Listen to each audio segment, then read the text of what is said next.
Ladies, gents, and everyone under the sun, welcome back to the Container Podcast. Today, on episode 4, I'm joined by my good friends Jackie Hi. and Kyle. What up?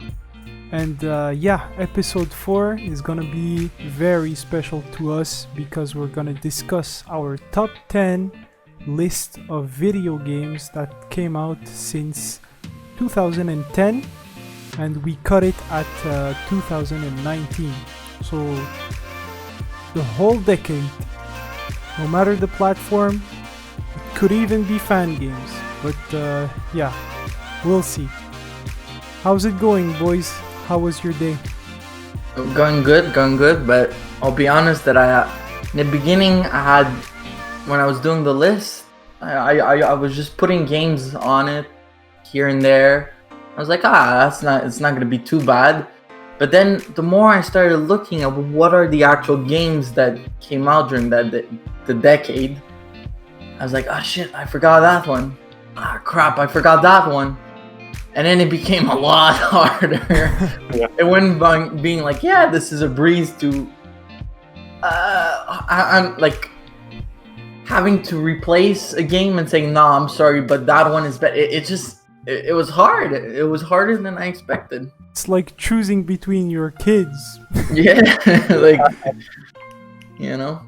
So it was cool. I brought back some memories. Some games I was like, shit, that's been such a long time ago, and it brought back some memories. So I enjoyed the little exercise that we had to do. That's great. And as for you, Jackie, how was your day? Your preparation for the top 10 list?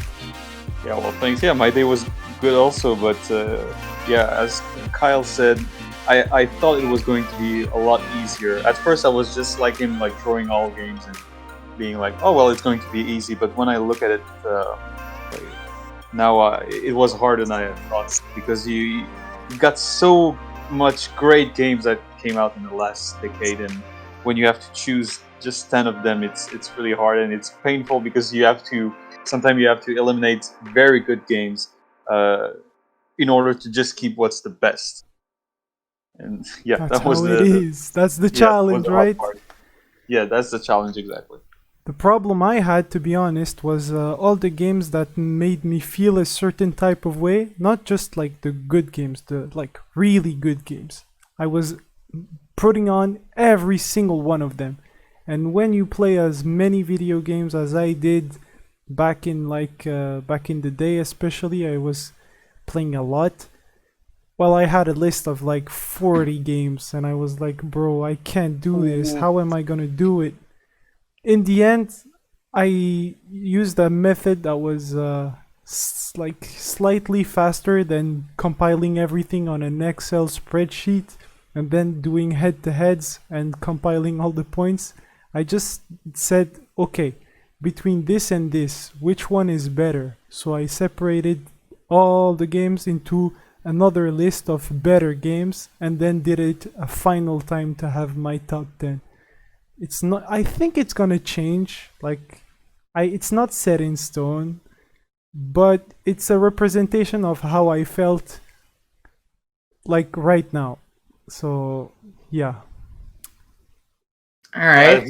Yeah, it can vary. Like sometimes you some game you have at your 10th position, it can change, and one day it's going to be this game, and another day is going to be another one. So yeah, it's, as you said, it's not set in stone. It can change, but as it is right now, this is like our top 10 games of the decade today. Today. So number 10 to 6, we'll start with Kyle. You have the honors. All right. So I'll go with my number 10. Exciting. It is Life is Strange. Whoa. Yeah, that one was actually a hard one to put on.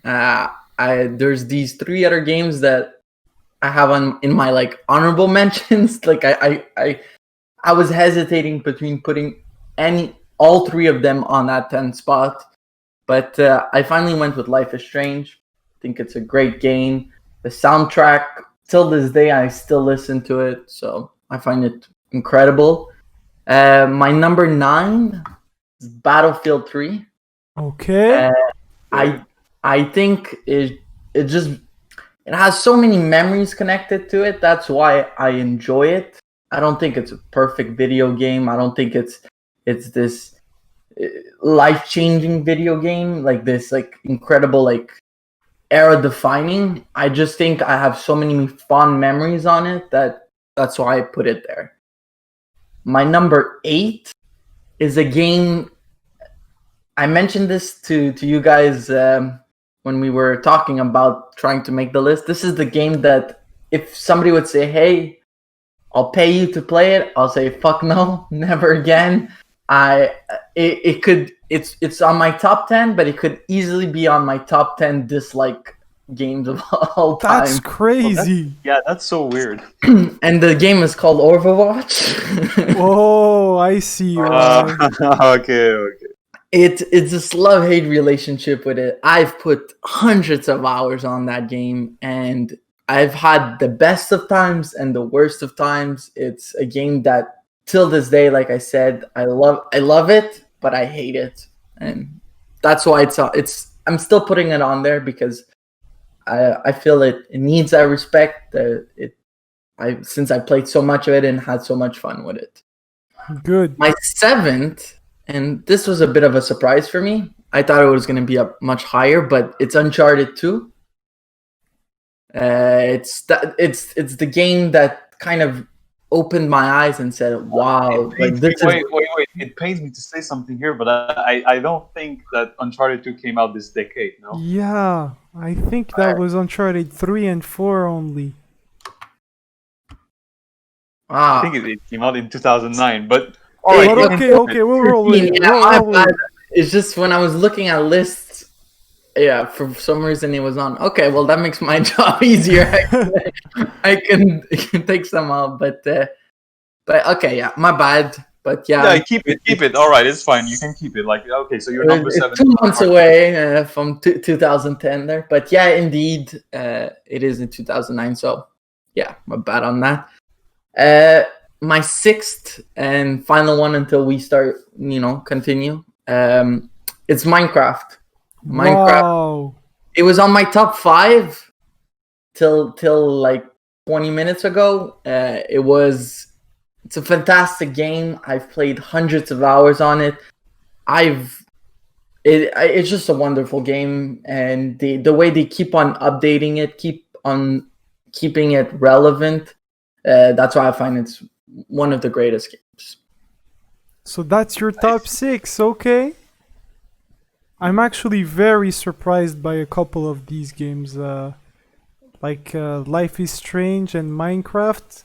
I think people can get an idea of what sensibilities you have in terms of games you like, right? Yeah, exactly. Oh, so it's nice to see that you have very different games. It's not like in the same genre. It's not at all, like you said. Yep. Yeah, they're very broad, we can say. Next is Jackie. Let's go. 10 to 6. All right. So number 10 is Inside. So Ooh. Inside is like this indie game. It's short and sweet. It's story driven, but there's no dialogue. It's just you go through the story, and it's just visually magnificent, and there's a lot of impact from that story. I love it. I think you have these mini puzzles that you go through to get to the end of the story. It doesn't take a lot of time, as I said, but it's a lot of fun, and I think it has something really deep to tell and to show. So that's why it's at my 10th position.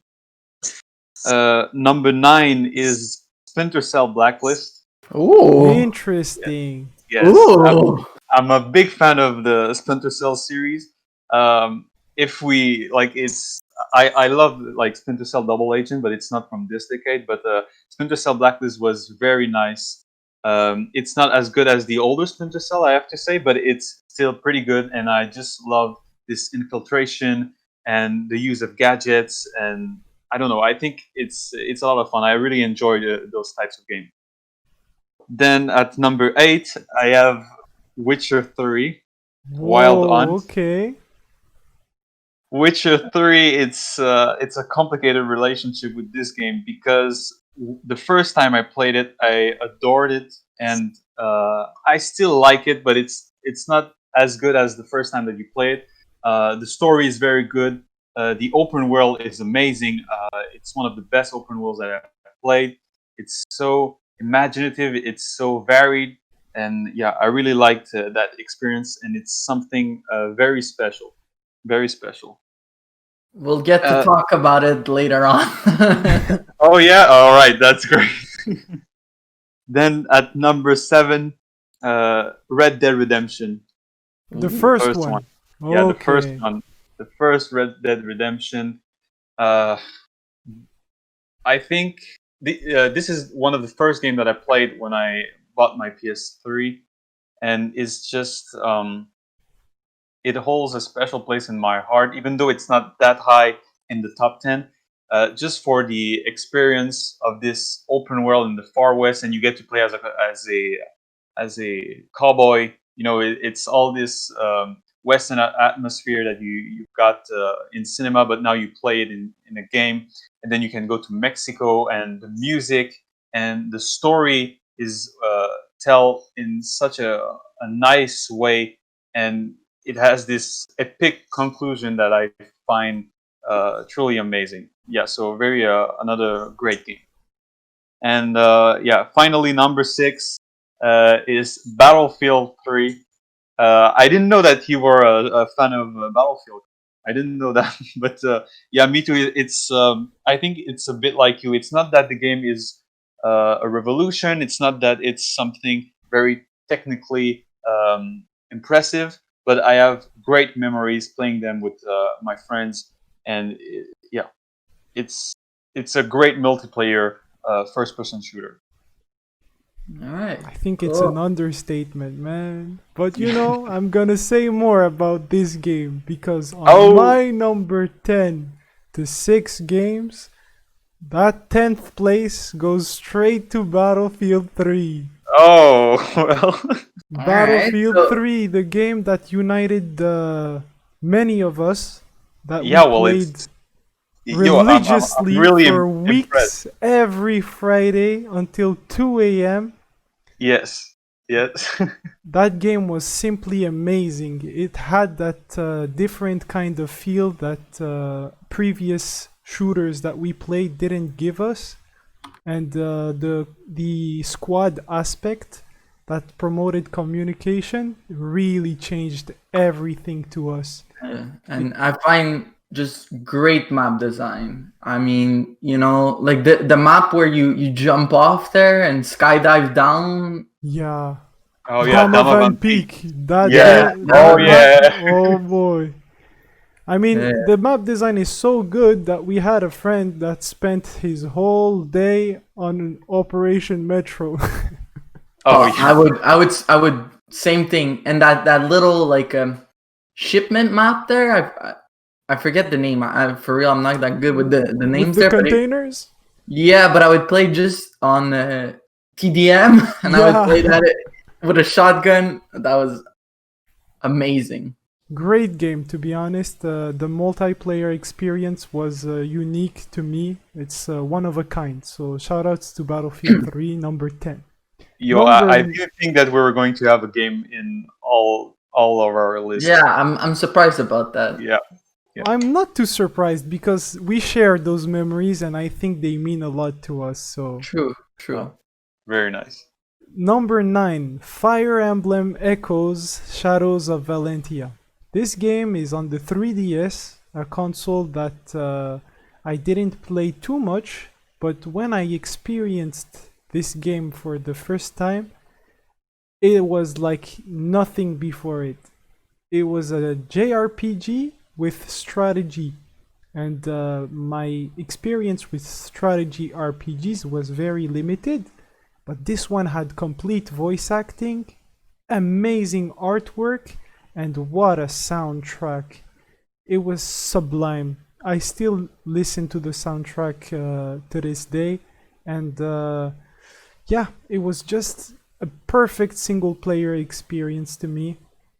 I didn't replay it much, but the first playthrough, it really left its mark. And if I had to recommend a Fire Emblem game, I think I'd recommend this one because even though it's not traditional, it goes in Japanese. It's called Fire Emblem Gaiden, and Gaiden means side chapter, and they try different stuff, but I don't know, man. It's what makes it really cool to me. So that's number 9. And number 8 is Pokemon Soul Silver on the Nintendo DS. This game is incredible. The amount of content, the amount of charm it has, and the fact that I play it for a whole summer with my cousin who had the opposite version, the Heart Gold, and we were trading Pokemons and fighting and solving mysteries like quests and such things. It just was the best Pokemon experience of my life, to be honest. It had everything I could ask for, and it gave me so much that to this day, when I play a new Pokemon game, I'm like, bro, it was better back then. I still think to this game, to this part of my life where we were so young and could appreciate like everything a game could offer and stick to that game for a whole summer, right? It was really, really fun. We had that special connection with the cousin, and it was really, really good. And number 7 is another DS game, and it's called Dragon Quest 9. Dragon Quest 9 is a Japanese RPG. It's the Dragon Quest series, iconic, the craziest like fever-inducing series in Japan. Dragon Quest is super liked and respected there, but pretty unknown here, which is pretty sad. And this game tried something completely new. They wanted to do a MMO of some sorts that you could play locally because the online capabilities of the DS were pretty limited. So you would assemble with your friends and go on and do the main story, and you could do all the side quests, and you had even treasure maps that you could find in the world and trade with the other players and explore the caves together. And at the bottom of the cave, depending on the difficulty, you had great bosses and prizes to get. And it was randomly generated, so it was always fun to go ahead and discover stuff. It was simply incredible. The music was fire. The art style is made by Akira Toriyama, the guy that does Dragon Ball, right? Massive fans. So you can imagine a party of 4 constituted like the members were me, my brother, my cousin, and his little brother. Bro, the memories, they were incredible, man. We were playing, screaming in the same room, right? At unlikely hours, 3, 4 in the morning. So yeah, I have a lot of positive memories about this game, and I really wanted to give it its moment of glory in my list. And number 6, finally, is Super Smash Bros. Ultimate. Ooh. Super Smash Bros. Ultimate is Smash 4, right? The Smash that came out for the Wii U, but even better. It's a simply crazy game, the craziest crossover I've seen in my life. It has a very fun combat system. It's deep, and it has so much content, and it's a blast to play, especially locally. That's probably the best multiplayer party game / fighting game, and that's what's fun about it, is that even with casuals you can play because they like it, and they can even get interested into learning a little bit more deep stuff, and then they transition with you, right? And they try to compete. And yeah, it's super fun. I really enjoyed the game. It has characters we all know and love, and it plays great. So that's my top 10 to 6. Well, very nice. Also, a I very varied wasn't game. expecting I was expecting Smash to be a bit higher, to be honest. Oh yeah, Yeah, but me as well. Me as well. Honestly. no, there are some other big hitters like that are remaining, right? Yeah, that's Alright. true. That's true. So A do we big throw debate. ourselves in the top 5? Yeah, the big top 5. Now we'll go like one at a time and give out our like number 5, number 4, and so on. Alright, so let's start with number 5. I guess I'll go. Let's go. Alright, this number 5 I've played over, I think, 2 to 3,000 hours on it. Wow. It's one of my most played games. It's the game that I've played since high school to CJEP to almost university. It's an incredible game. It died down a bit. It's still active, but I have stopped playing. And that game is Guild Wars 2. Yeah, I heard about it. Guild Wars 2 is an MMORPG, and it's quite similar in style, like what it is as WoW, but in my opinion, it's better. It's incredible. I've had such great times on it. I don't think I've ever went into that game and hated it. Like, for example, Overwatch. Every time I spent on it, it was interacting with people in dungeons and raids, and it was such a fun game, and it was polished. Like I said, I think that at the end, the devs, they maybe got a bit greedy, started trying to sell cosmetics instead of trying to actually deliver on good Good. content. And when Yeah. they did deliver on content, it was great. But I don't know, I think it lost that magic that they had in the beginning. So that's why it's not any higher. But it just shows you that even that I am unsatisfied at what they were doing at the end of the game, I still think it needs a top 5, a list, a spot on my top 5, and it takes the top 5.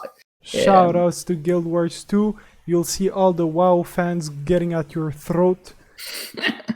And that's me that only played WoW for like half an hour, so I can't really diss WoW that much. But I just find it was just for an MMO. It was just so clean. The combat was clean. The map were fun. And then they put mounts, and it was just excellent, honestly. And I spent hours and hours and hours just trying to beat some content in games, or try to complete the map or stuff like that. I like that it didn't have that grind fucking fest that a lot of MMOs have, like the loot based, where it's just like you farm a dungeon over and over and hope you get some loot. That didn't exist, and I like that about it. And I like the combat. It was fluid, and it was just, you had so many different classes, and they did all their stuff differently, and the meta was changing all the time, so you got to play a lot of different characters, and it rewarded you with that, not just having a main, but having many other accounts. And so that was fun. I loved it, and it's free to play now, so if anybody has the chance or want to play a MMO, I recommend it 110%, especially now that they have like reshade mods and everything that make the game gorgeous. It's a 2011 game, I think. Correct me. Well, I'll check later on, and we'll correct it on screen if ever. But yeah, phenomenal game, and you'll have fun if you play it. Thanks, man. Now I think it's my turn, or nah, I'm gonna give it to Jackie. Give us I'll your start. top 5, yeah. All right, so at my number 5, it's not that known of a game. It's a pretty mysterious game. I don't think much people know it, but it's called Uncharted 4. Ooh! Never heard about it. Yeah, never heard of, yeah. Well, Uncharted 4, I mean, it's okay, I'll start with this. It's the best game visually that I've ever played. I mean, it's amazing what they have done to accomplish such a nice atmosphere in terms of music and visuals. It's just amazing.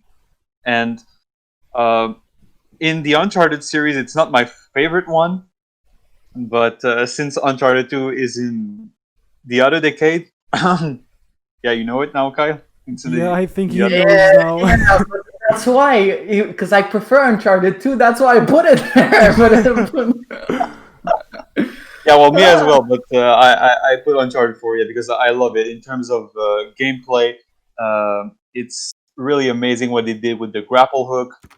What they did with that level in Madagascar when you just take the jeep and you go around the whole jungle and you go to the towers and everything, and you see the city in the distance. It's really a great game, and it's a great adventure. The story is very intriguing at first, and then you go down this path of bad decision one after the other, and it's just getting worse and worse until you hit that point, and then you have this great plot twist, and I don't know, it's a really great game.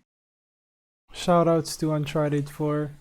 I agree 100% on that. It's an amazing game, and the only reason I didn't put it was because Uncharted 2 has that just slight little edge. That's why I put Uncharted 2 on my list. But if I would have known it was in 2009, Uncharted 4 would have been on my list for sure. Yeah, well, I I mean, knew about Uncharted 2 that it was 09, but that's why it's not on my list, because if it was from 2010, I think I would have had to put it in my list. yeah, I mean, me too. I mean, the reason I think Uncharted 2 is better than Uncharted 4, I think it's resumed to level design. I think the level design in Uncharted 2 is better because the gunfights and how the enemies spawn and like what you have to do to get around them or to like all the scenes, I think are better. But in terms of story and visual, of course, I think Uncharted 4 is better. But it's these two are very great games, and it's hard to pick your favorite one. But yeah. Anyway, Uncharted 4, my fifth position in my top five. Good. Now it's my turn. And my top 5 game is Dragon Quest 11S. Dragon Quest 11S is a game that I started recently in July, and starting September 3rd, I think, I finished the game. I finished the post game, and I clocked in over 100 hours. It was so good. I loved this game because it's everything I want in a role-playing game. I didn't create my character, but the character is enough of a blank slate that you can imagine yourself being that character. And the whole cast is so charming. They are so cool, man.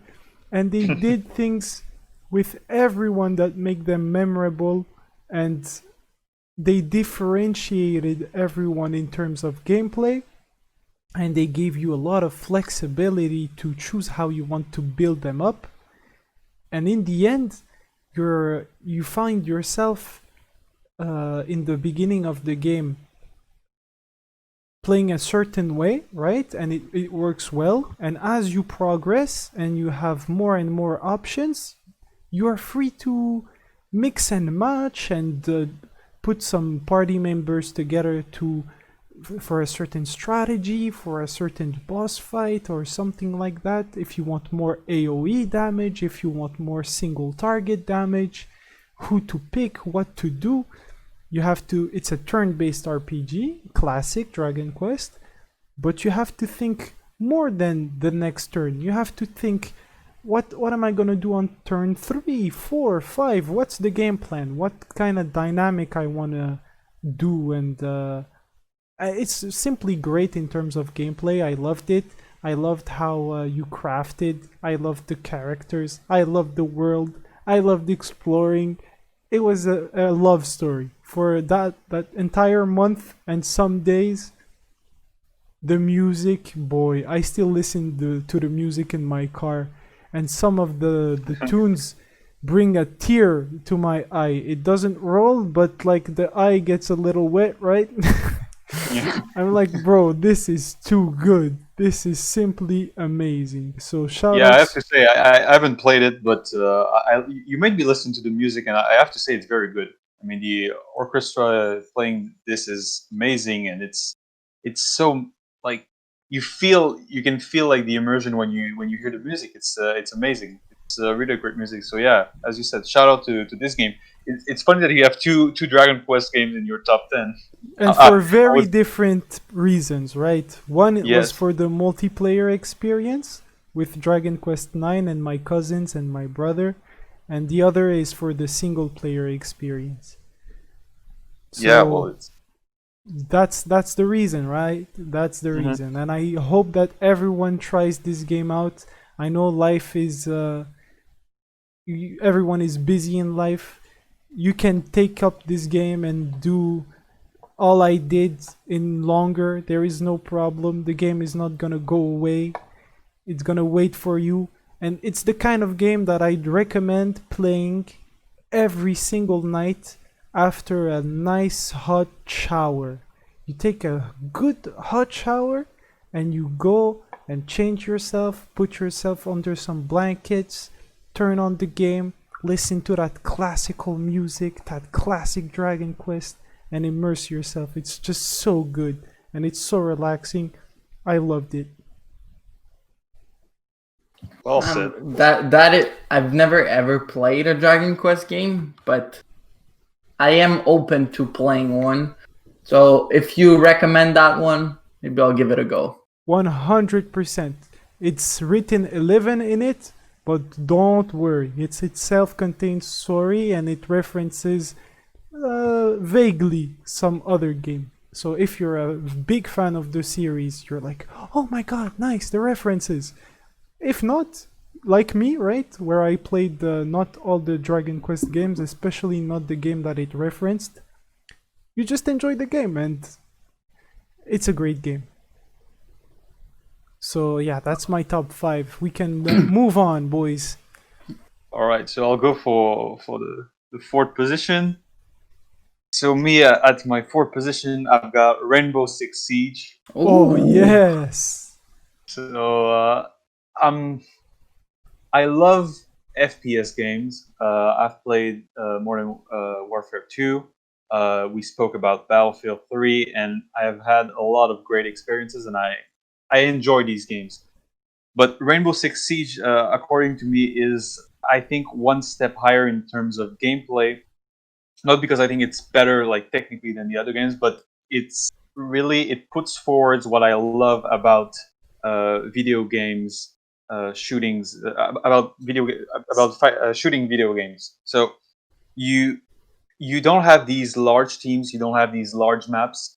You have like a small five-player teams against another five-player teams, and you've got these maps that are not like big, but they are complex, and you can enter from anywhere, and you can break walls, and you can make ceilings explode, and you can throw grenades through vents, and there's so much opportunities and ways to play that it's really amazing. And I really love this game. I've put in so much hours playing it, and you meet people, and then you start talking, and then you organize, and you have to you have to plan what you're going to do. You cannot just go in and just start shooting people. Usually, the people that do that, they get killed in like the first 30 seconds of the game. So it's not like a good strategy to adopt. But when you take the time to plan and to discuss with your partners, and then you go in and you make your strategy and you apply it on the field, it's so much fun. And you've got some surprising you've got some surprises at every corner, and you never know what to expect. And it's a game that keeps you on your edge and keeps your heart beating uh, every time I play it, I love it. And they just keep on putting more maps and more characters. And every time they put out a new character that has a special ability, because that's like the point of the game. It's not like you make your class and then you just go on play. Like you have to choose your character, and every character has a special skill. And every time they put out a new character with the new special skill, it just changes the whole dynamic of the game, and then you have to adapt and change your whole strategy. And depending on which character you're facing, you have to be prepared to change the way you're thinking and the way that you're playing. And it's just great. I love this game. I really love this game. I've played so much since it came out in 2015. And it's still One of my going strong. Yeah, still going strong. I mean, it's yeah, probably one of my favorite FPS of all time. Yeah. I tried the game, right, and I had a positive experience, but it was a little too cerebral for me. Yeah, maybe it's hard when you jump in the game after like a couple of years, because there's like so many things that you have to keep it at the back of your head when you're playing. And I think that experience, like the way the number of hours that you put in the game, is in itself experience that you gain, and that's what's differentiating like a new player from an old player. I think even if you're skilled, it's not going to be enough. You have to know this game to play it well, and you have to play it a lot to know the strategies, know how to play, know what to do against a certain type of characters or strategies. So Shoutouts to R6 Siege.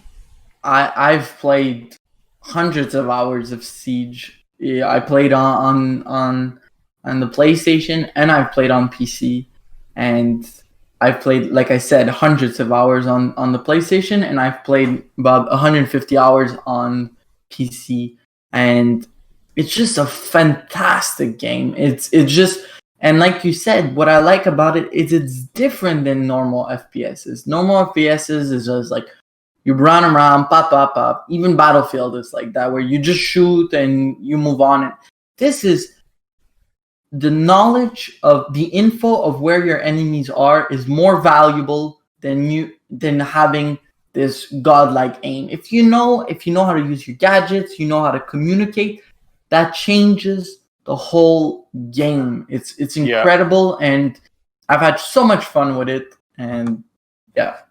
What I like about it, even if I'm exterior pretty much to it, I have it on PC, but I haven't played like you guys, is the fact that I can compare it to fighting games in terms of matchup knowledge. Like Jackie said, the fact that there are so many characters with so many different abilities, and you have to understand how this character plays against this character, what should we do and everything. It's all very, very stimulating and entertaining for the mind to me. Yeah, exactly, because you always have to think further than just being skilled. You cannot just think about what you're doing, but what you're going to do afterwards. It's almost like a chess game at the same time as a shooting game. Much like fighting games are like, you have to strike, but you have to think a little deeper than that. It's not only surface.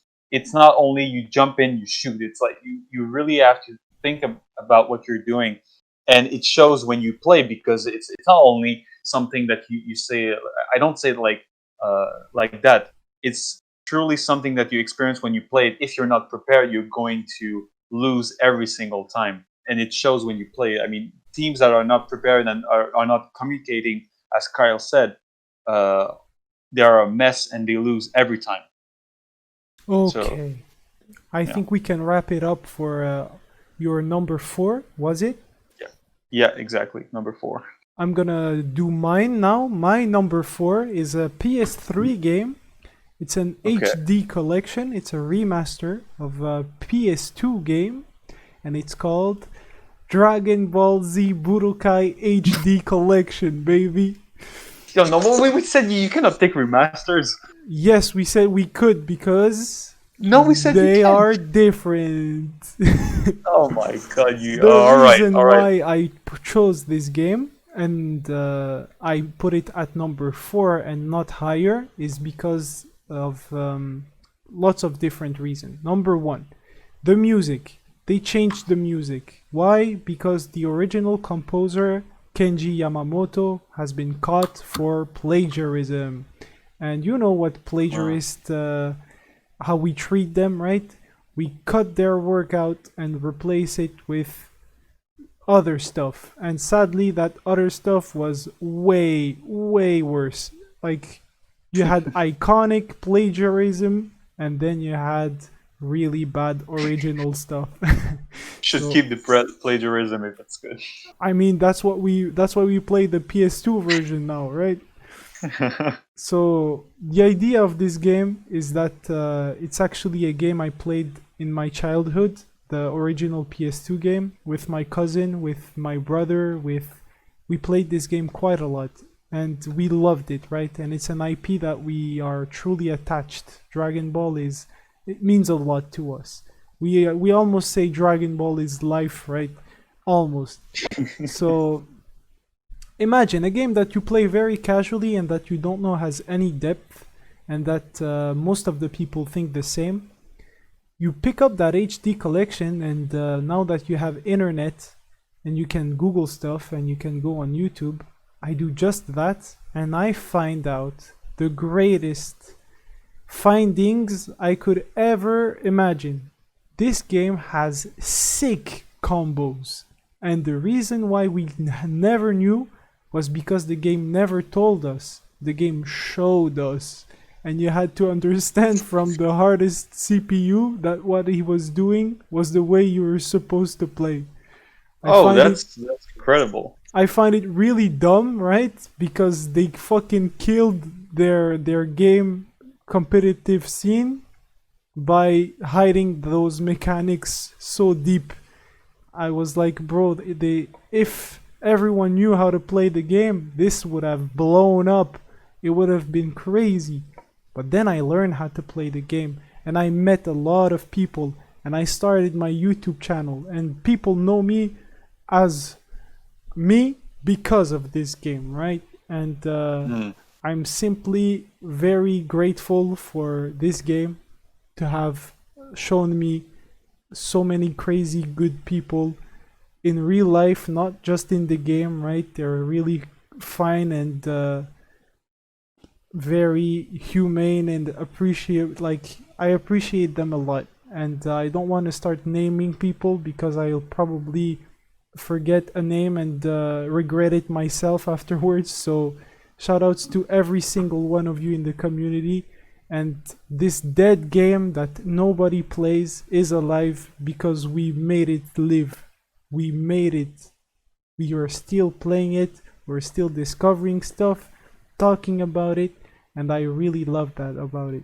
It's simply my favorite fighting game of all time. So shout outs to Dragon Ball Z Budokai 3. Yeah, big shout out. Yeah, I think I've played it, right? With with you. We even did a video. Yeah, I remember now.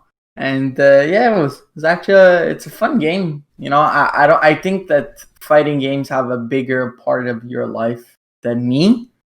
I'm not a huge fan of them, but it's nice that, you know, that a game that was, like you said, on the brink of death, you were able with other people to bring it forward and revive it. Yeah, man, the renewed interest is crazy, and I'm very glad that with time there is only more and more.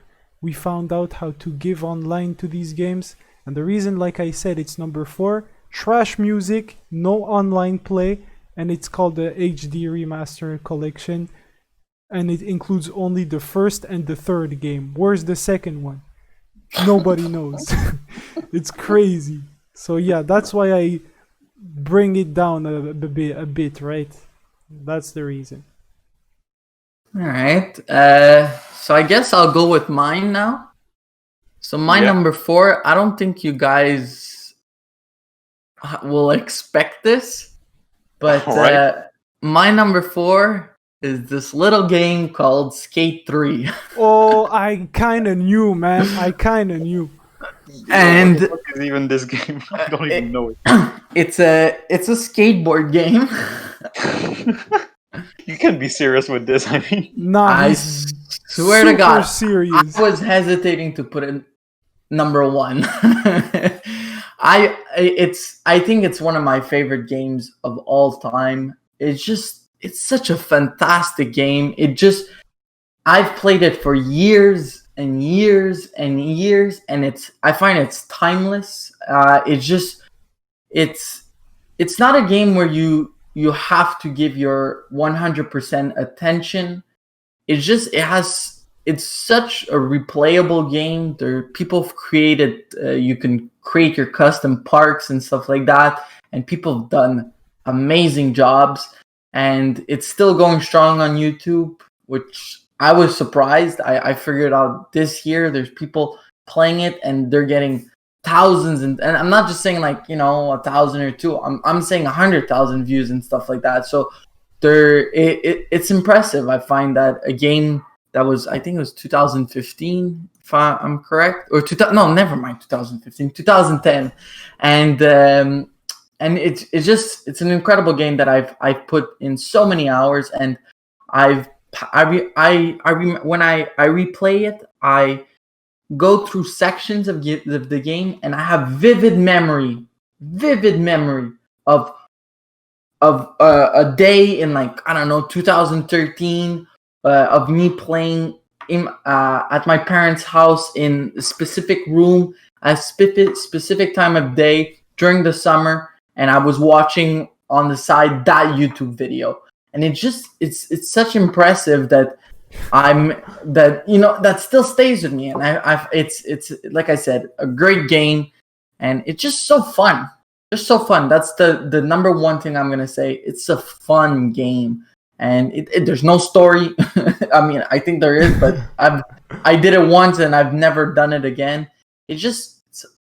Again, like I said, I know I'm repeating myself, but it's fun. It's a fun game, And you that's why we play video games, right? Yeah. Like there's the kind of games where it's thought provoking and pure art. This isn't pure art. This is just it's a game where you're gonna do it on a skateboard, and you grind on rails, and that's pretty much it. Nothing else. But it's so smooth, and it's like I said, I've played it last year when I was working, and I had some time off and stuff during work, or while I was working, since I was doing quite manual stuff, where it's just not manual but repetitive stuff. Yeah. I was playing that. I tilt my PS3 out. I haven't played on my PS3 since the PS4 came out. I haven't touched my PS3, and I took it off for that game. Shoutouts to Skate 3. Were you the kind of guy that was doing some crazy combos? No, you see, I was never that good. But you simply enjoyed the game, right? Yeah, exactly. I just found you would learn new spots and cool new tricks, and you would just redo them, and yeah, it was, like I said, fun game. Skate 3, man. And now, and like I said, it's a 2010 game, but it's only on PlayStation 3 and Xbox 360. You want a remaster? Of course. I've been wanting a Skate 4 for years, but they've announced it. So, but they've announced it. But they announced that they're working on it. But a lot of people were saying that when they announced it, they just said, "Oh yeah, we're working on it," but kind of like nothing. Metroid 4, right? Yeah, same thing, same concept. But without even a title screen, with nothing. They splashed us a Metroid Prime 4 PNJ, and then we were like, okay, super hype, no news. And then what they told us, we are starting development from the ground up. Sorry guys, it's gonna take a while. Exactly that. So yeah, I wish you'll have your Skate 4 before I get Prime 4. I hope so too, but I'm not expecting it in the next couple of years there. So anyways, that was my 4. Maybe we can jump to 3. Yeah, and my number 3, you guys are absolutely not expecting this. Like, I don't think you were expecting most of my top 10, but this one extra. My top 3 is Xenoblade 2. Xenoblade Yeah, 2, no, I expected it. baby. That's not in any way, shape, or form a surprise. Like if it wasn't on it, I'd be like, wait, look, are you okay? Xenoblade 2 is a Nintendo Switch game that came out in the same year as Breath of the Wild and Mario Odyssey. Those games took all the hype, right? But people didn't see how good Xenoblade 2 actually was.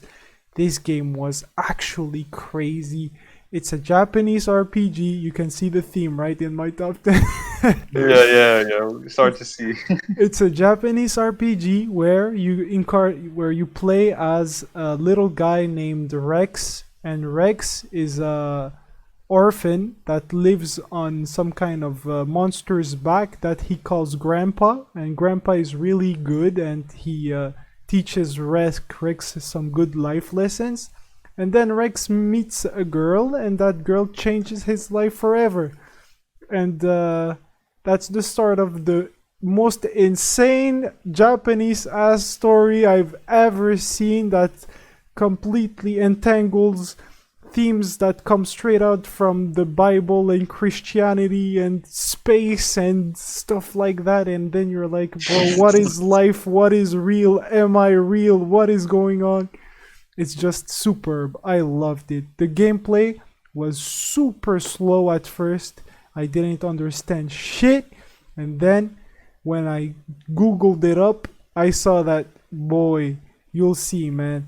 When you go and get some new blades, right? Those are the kind of weapons you have. You can switch between them. You can do combos. And the combos have combos inside them. And it's like super crazy. And it's just so fun, right? The thing that I did the most in terms of gameplay, and I never get tired of it, is to start an elemental combo, which you guys won't even understand, right? And then you reach to stage 2 out of 3, and then you start your driver combo out of that. And while they're in the elemental combo, they get some boost in terms of like resist less, or you do more damage or something like that. And then with your driver combo, you break them, you topple them, you launch them into the air, and then you smash them back into the ground. And then you finish your elemental combo, and it's called a fusion combo, bro. Fireworks everywhere, shit is flying off the screen like crazy, and people are saying the gameplay is bad. That's only because they don't know how to play, guys. They don't know how to play. No, I don't think that's why. You know what? It's a turn-based combat game. I think It is not turn-based. Well, It it's is kind of actually turn-based. cooldown based, and if you know the difference, boom. Now you know, because you can alter the cooldown, right? With equipment and everything. And you can do some crazy builds. Like I have a dodge tank. You're like, yeah, tank. It's like a beefy guy, and he's gonna stand tall in front of the other party members, and he's gonna soak up all the damage. Nah, bruh.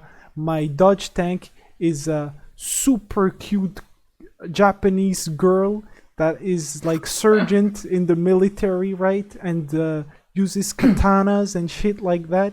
And the boss is like, bro, I want to kill that. I aggro the fuck out of it. And every hit he throws, evade. Evade, because I planned everything. The equipment, the techniques. It's just superb. Like when everything clicks, right? Wow. So yeah, story, badass. Gameplay, badass. Characters, mostly enjoyable. Pretty much all charming.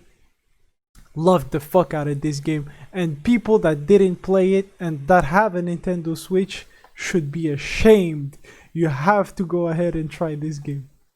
I think it's not an easy game to pick up. Honestly, I think it's hard if you don't like this genre. I don't have a Nintendo Switch, so I won't speak too much about this game. But when I look at it and when I see you play every time, I'm like, oh my goodness, I don't know how you do it because me, I have so much difficulty to play a turn-based combat game. It's not turn-based. I just told It's you. turn-based. Yeah, no, it's turn-based. It's just turn-based, but It's cooldown. it's the same thing. It's not that different. It's too slow. It's not dynamic. It's not. It's too I- slow. It's Yeah, too it's- slow. It might be too slow on the first 20 hours, but you're playing the game for 100 hours. So what do you care, right? 100 hours. Oh my goodness. And I'm exaggerating, right? That's the classic trope where Japanese RPGs only start 20 hours in. This game does its job in about 4. So yeah, you have to stick with the slow gameplay for 4 hours, and then you can start optimizing and stuff. Like I said, I've never played. I've seen you play it. I think once, and I don't think I was super in in love with it. It didn't look like my cup of tea. But like I said, I've only watched you play, and I think you fought one monster, and that was pretty much it. Yeah. So I won't be. I can't say yeah, I agree or not, because like I said, I haven't played it. But since now I do have a Switch that I recently purchased, maybe I'll give it a go. Maybe I'll give it a go. After you'll have your immense fun with the base game, there is a side story DLC called Torna the Golden Country that switches up a little bit of the gameplay and is sublime also. Amazing. So both of these things, but I'm talking especially about the base game, not the DLC. Superb. I loved it. Yeah, fair enough. Your number 3, Kyle. My number 3. All right. So I think this is one of my favorite games of all time. Forget just the decade. The next 3 there that are in, they hold something special to me. Okay. And number 3 is Civilization 5. I kind of knew that it was gonna be on that list. I don't think you guys understand how much I love this game. I could sit down, anybody could say, hey Kyle, let's play Civ 5. No hesitation, I open my computer, I log in, and I'm ready for an 8-hour game. It's such a perfect game. Never mind, it's not perfect. It does have here and there some stuff that I would like to change. And that's why Civ 6 exists. No. Forget Civ 6. It's a good game, but it's far away from what Civ 5 is. Civ 5 is why it's perfect is because there's mods. It's on PC and there's mods, and there was some shortcomings and the mods fixed them. They made your life easier. It made stuff that was missing there. It was just the mod just completed a game that was near perfect, and it's just so much fun to play, so much fun to every game is going to be something different. You're never going to have the same terrain, you're never going to have the same resources, and it just if you want a challenge, you put it on, or you put the difficulty on harder, or you play against human players. If you just want a cool game that you play on the side and you listen to a podcast in the meantime, there's no problem, you can do that. It doesn't require your 100% attention when you're playing on lower difficulties or whatnot. But when you do go up, then that's when you have to start being smart. You have to start going like, okay, yeah, I can settle there, but then I don't have this, I don't have that, and it adds to that dynamic. And I've played hundreds of hours on that game. And again, if anybody says, Kyle, do you want to play? I'll gladly jump on it and play a game of 8 hours. Civ 5 was something, man. I remember some games we played. I'm not too much into the game, but I appreciated the time I had with it. Fantastic game. Yeah, I'm taking notes because I'm a big fan of Age of Empires, and correct me if I'm wrong, but it's similar, right, to Age of Empires? Uh, Not yes too and much no. because It's you don't yeah. like direct the troops directly, if you see what I It's mean. turn based. So everybody has one turn. You move your units or whatnot, and it's on hexagons. So you have like one tile, two tile. You know, so you let's say your guy can move two tiles. Well, you move him two tiles and Imagine whatnot. chess, right? Yeah, so it does make me think of chess, where it's like you have to calculate your and that's the thing. In the beginning, it seems so simple. All right, whatever, you know, you just move your guys here and there, and that's it. But at one point, you get little, you know, you pick up on small stuff. For example, if you have a scout and you move him on top of a mountain, well, he has plus when he's on top of the mountain, because in the beginning your map is all fogged up so you don't see what's your surroundings. But if you go up on top of that mountain or that hill, your scout sees one tile further away. So when you start the game, you have a scout and a settler. Well, right away you can put him on top of a mountain, and you can see much further and see, is it, should I settle here? Should I settle further away? So all that comes into play. These little details come into play, and I think, like I said, mods did help Civ 5. However, with Civ 6, I do like elements that they came up with Civ 6. So I've been playing less and less Civ 5, but I still think it's still the superior game of the franchise. Okay. Okay, well, it definitely sounds interesting. I think I'm gonna look it up and maybe try it because I think I even have a free game, free code of a game on PC. It doesn't have the DLCs and everything, which, in my opinion, you kind of need it because the DLC really, really like Enrich the game. enrich the game. However, when a Steam sale goes on, you can buy Civ 5 complete collection for $10. And like I said, if ever you're interested, Civ 6 is also a great game. It doesn't have that Civ impact, but I think it's still like they did stuff so well in Civ 6, and they did some stuff that weren't too well, but they fixed it. So we're good to go there. But yeah, if ever you do decide that you want to play, hit me up. We'll start a game, either Civ 6 or Civ 5. It doesn't matter. sounds good because I mean I love Age of Empires. I love chess. Combination of the two sounds fun. Yeah, absolutely. Oh, great. I think we can move on to the last number 3 that we have to discuss. Jackie! All right, so my number 3 is none other than Super Smash Bros. 4 for the Wii U. Shoutouts! So you talked about Super Smash Ultimate. It was your number 6, Momo. But me, I don't have a Switch, so there you go. I cannot play. I mean, I've played Ultimate, but I don't play on a regular basis. But since I've got my Wii U, I've put on so much hours into Super Smash Bros. We've played together. I don't know how many matches, but it's just. I mean, we're playing like from like 9 o'clock until like 3 in the morning. And I remember like that one day when you came over and we started playing at like 1 in the afternoon, and then we just sat down and played until it was like 10 or 11 o'clock, and we were just like playing matches after matches, no break, no. Oh, maybe we could change the game. No, we just played matches after matches, and the time went on like this, like in a snap.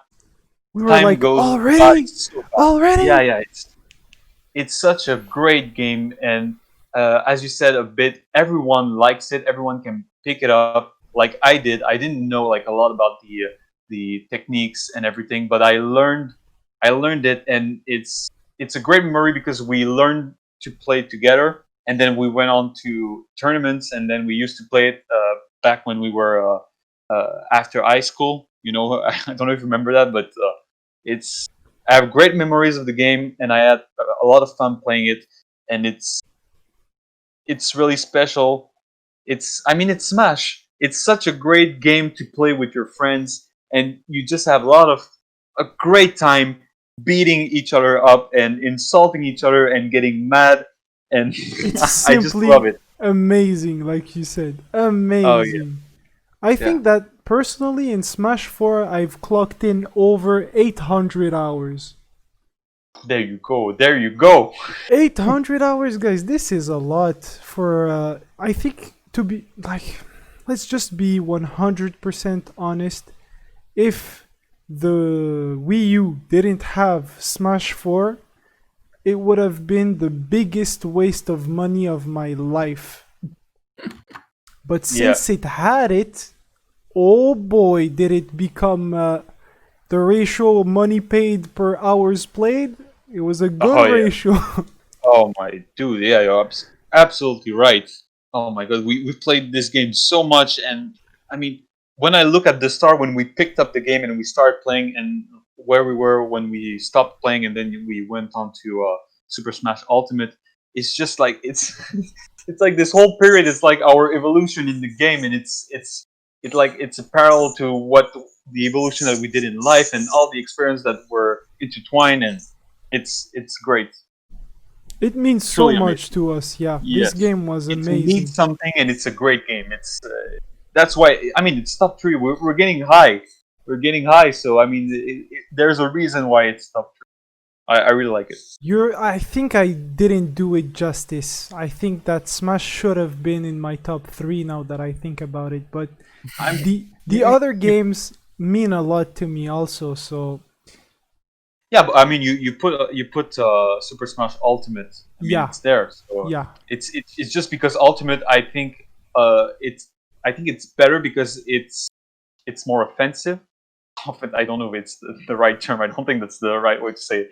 I think it's better because it focuses more on the attacking than on the defending, and I think that's why it makes it better. It makes it more dynamic. It makes it more strategic. You have to be more careful, but you don't have the defense, and you're punished if you use too much of your shield and everything. So I think that's why it's a better game. And as you said, I mean, you put it because it's just a better game than the other one. But I mean, we've played Smash Ultimate also, and it's also a great experience. Every time we play, we're like, bro, we should play way more. We should go back to the Smash 4 days. And you're like, yeah, but I don't have a Switch though. Yes, yeah, that's yeah. I should get one just for that game. But I mean when I look at Marth and Captain Falcon, I mean this matchup is, I mean it's ingrained in my memory. Oh yeah, I love playing Falcon and I love fighting against your Marth. It's just so different every single time. The adjustments, the fact that we got so good at the game that we can now think and act as we think, and our mind is so flexible and adaptive that like you said, hours go by and fly by so fast. It's actually crazy. So shout outs to Smash 4, man. Big shout out. Now it is time to go to number 2. Dun, dun, dun. And Oh, the honors are for you, Kyle. okay. So my number 2, we talked about it before.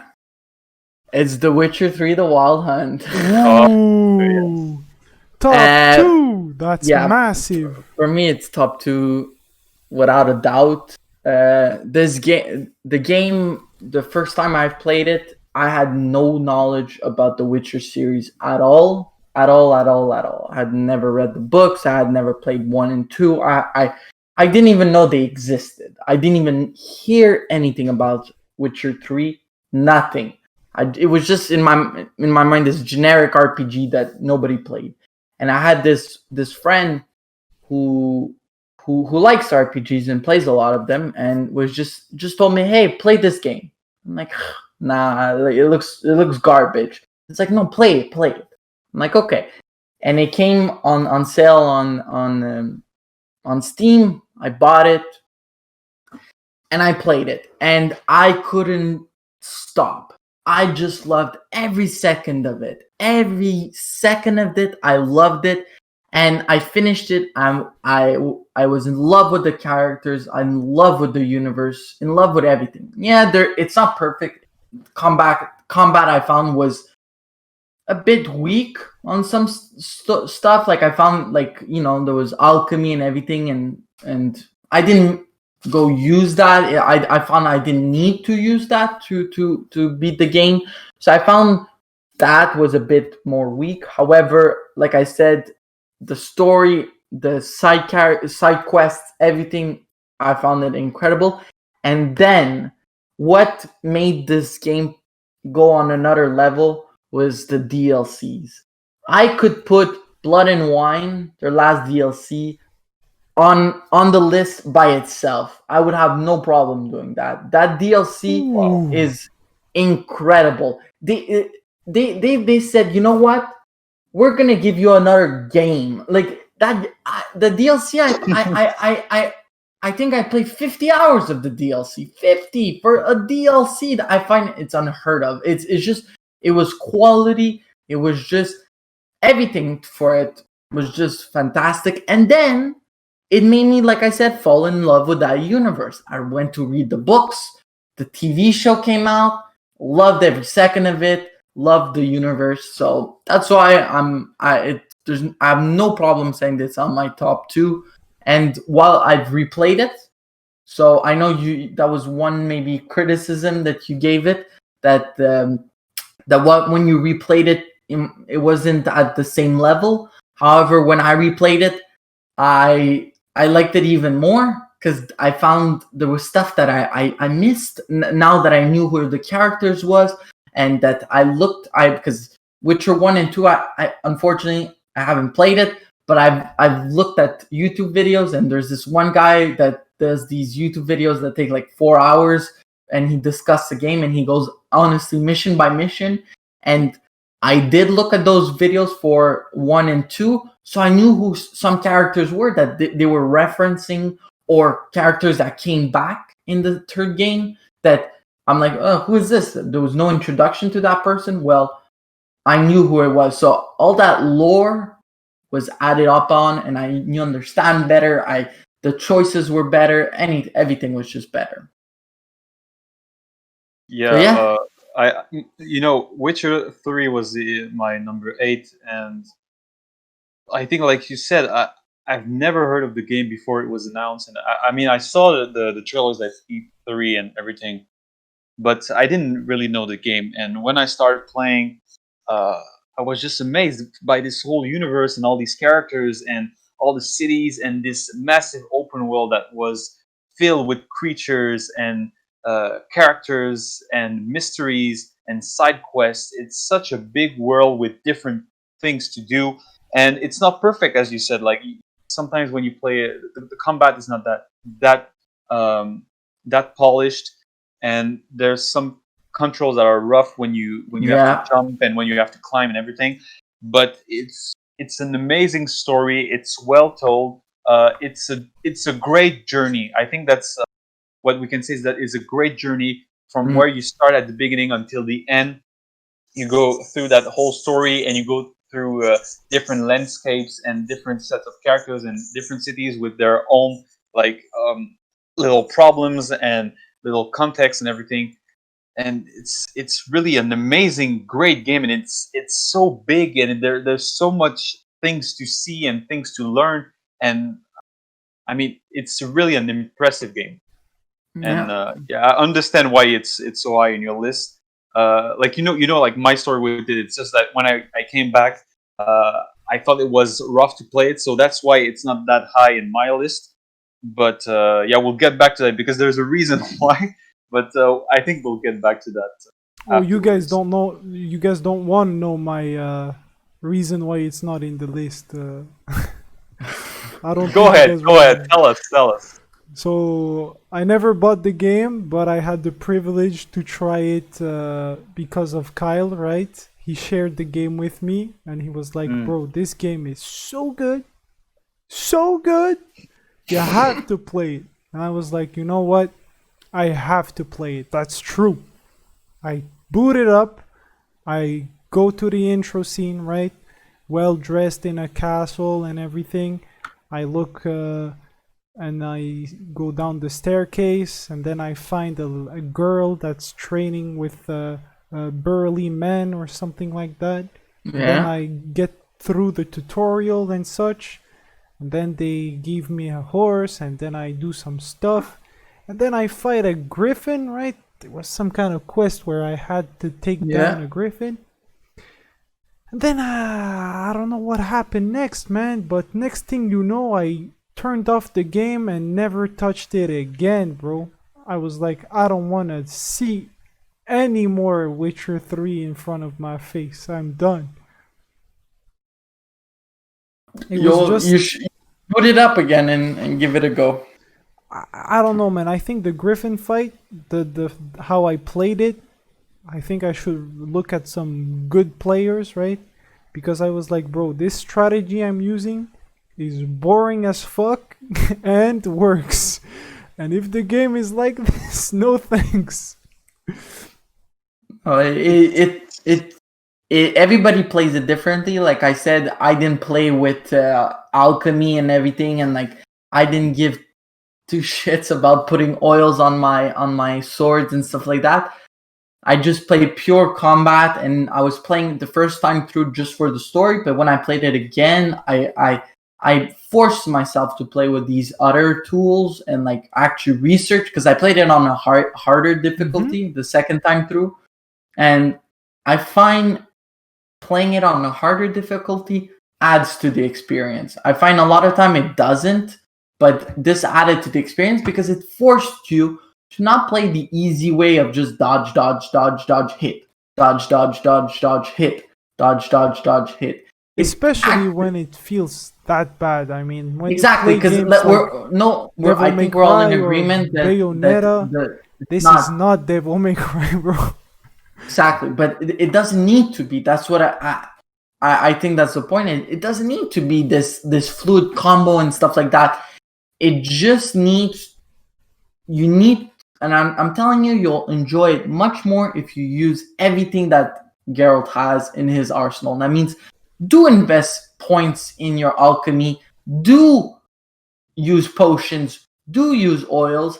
It makes it a lot more funner and much more rewarding, because your exploration, and that's what I loved about it, because you explore, you find these books and whatnot, and with these books and stuff, you learn info, and with that info, you can learn, okay, well, the griffin, it has a weakness to this oil, so you put that oil on your weapon, and it makes it that fight easier and whatnot. So, or this sign or this magic is weak to them. I get it.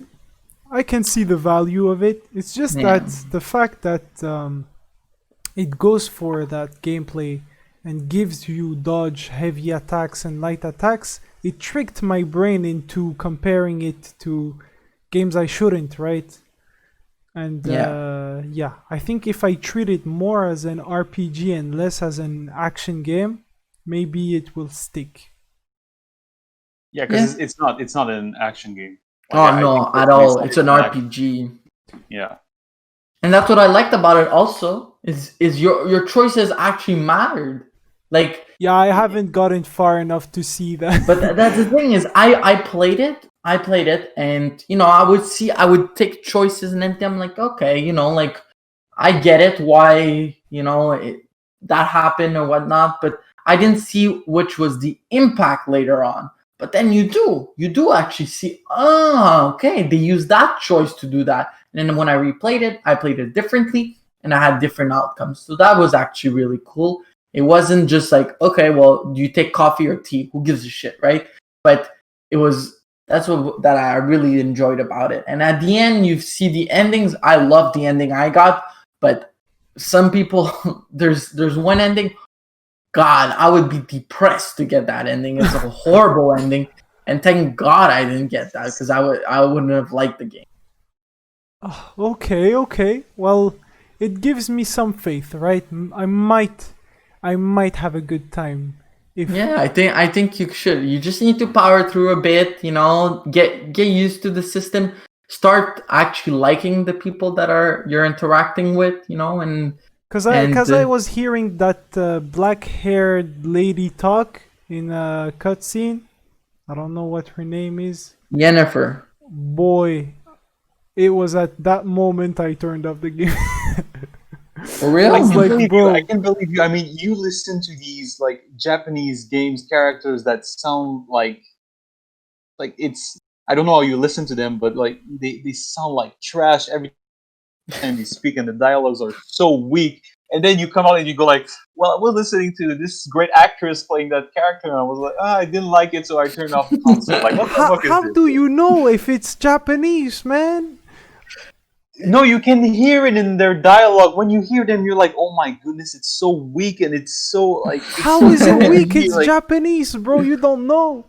no, but like when they're like the dialogues in English, but when you read what's like what they're saying and everything, it's oh my goodness, I don't know why you do it. It's so weak and it's so cringy and it's so weird. I know it's because of the language and it's because it's different, but I mean, how can you go like how can you turn around and go like I'm gonna criticize like what they do like when they do a great job like in a game like The Witcher 3? I mean, I don't get it, but I think it was a combination of a lot of things that was just like the thing that made the cup overflow. I don't know I what's the see that.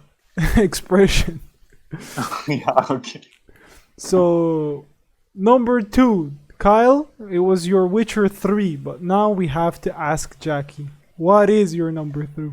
All right, my number two could have been my number one. It's a matter of like a hair. It's oh my goodness. But yeah, my number two is The Last of Us. Wrap it up, boys. Wrap it up. Ooh. Okay, well, I'll just go out and say it's my number one.